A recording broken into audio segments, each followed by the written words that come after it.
महादेवी हत्तीणीला परत आणण्याकरता सर्वतोपरी प्रयत्न केले जातील। महादेवी परत यावी सर्वांचीच इच्छा आहे असं फडणवीस म्हणतात। हत्तीण परत आणण्याकरता मुख्यमंत्र्यांचा पुढाकार असेल असं देखील स्पष्ट होताना दिसतंय।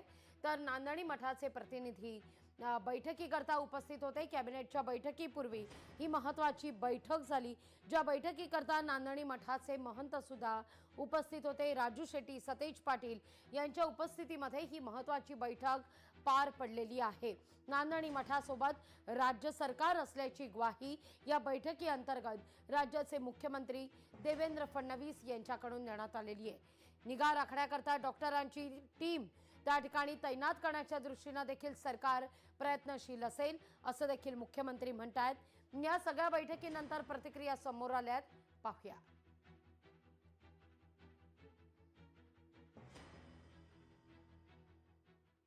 ती नेमकी 48 तास प्रवास केल्यानंतर तिथं पोहोचल्यावर अनफिट कशी झाली, तिला मल्टिपल फ्रॅक्चर कसं झालं, संधिवात कसा आला, या प्रश्नाचं उत्तर वनताराकडून शासनानं घ्यावं अशी मागणी केली। एकूणच वनतारा आणि पेटा हे दोन्ही संशयाच्या भोवऱ्यात आहेत।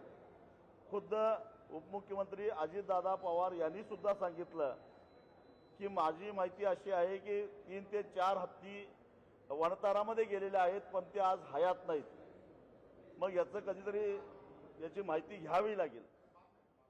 त्यावेळी मुख्यमंत्र्यांनी सांगितलं की या माधुरी हत्तीच्या निमित्तानं पुन्हा एकदा सुप्रीम कोर्टामध्ये रिव्ह्यू पिटिशन मठाच्या माध्यमातून करण्यात यावं आणि महाराष्ट्र सरकार त्याला इंटरव्हेन्शन त्याच्यामध्ये पार्टी विल इंटरव्हेन्शन पिटिशन दाखल करेल आणि ही सर्वसामान्य जनतेची जी काही जनभावना आहे ती महाराष्ट्र शासनाच्या माध्यमातून सुद्धा आम्ही मांडू आणि यदाकदाचित हे जे पाळीव हत्ती आहेत, कॅप्टिव्ह हत्ती आहेत, त्यांच्यासाठी उपचाराची त्यांना संवर्धनाची जबाबदारी राज्य सरकार घेईल।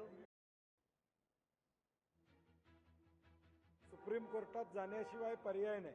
HPC पुढे जाऊन त्याचा मार्ग निघणार नाही आणि म्हणून मठसंस्थान हे सुप्रीम कोर्टामध्ये जाईल।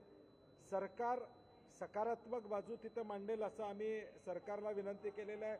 आम्हाला तीच अपेक्षा सरकारकडून आहे, कारण की सरकारच्या वन खात्याचे रिपोर्ट जे आहेत त्या रिपोर्टवरच HPCनं निर्णय घेतला, सुप्रीम कोर्टानं त्याच्यावर शिक्कामोर्तब केला। त्यामुळे या सगळ्या प्रकरणामध्ये गव्हर्नमेंटची भूमिका, सरकारच्या वन खात्याची भूमिका ही अत्यंत महत्त्वाची असणार। ही भूमिका जर सक्षमपणे सरकारनं मांडली सुप्रीम कोर्टात तरच हा हत्ती मिळायला आम्हाला मदत त्या ठिकाणी होणार आहे। आणि म्हणून बॉल आता सुप्रीम कोर्टामध्ये गेल्यानंतर सरकार कशा पद्धतीनं भूमिका मांडते, आज तरी सकारात्मक भूमिका सरकारने घेतलेली आहे।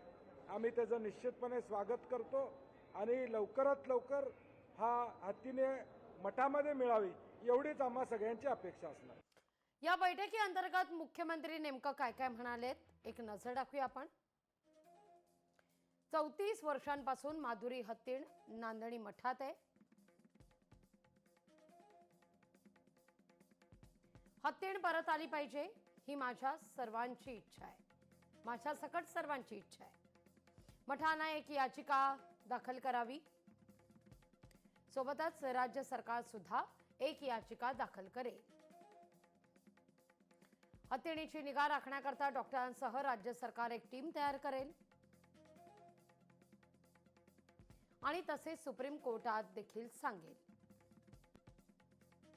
तिची निगा राखण्याकरता राज्य सरकार आवश्यक ते सर्वतोपरी सहकार्य करेल अशी ग्वाही मुख्यमंत्र्यांनी दिली आहे। रेस्क्यू सेंटर, आहार या बाबतीतही राज्य सरकार प्रयत्नशील असेल।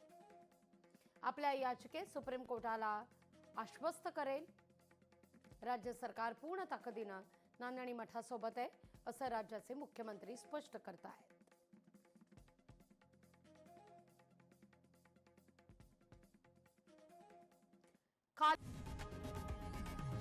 लोकशाही मराठी ऐका, पहा, जागरूक रहा।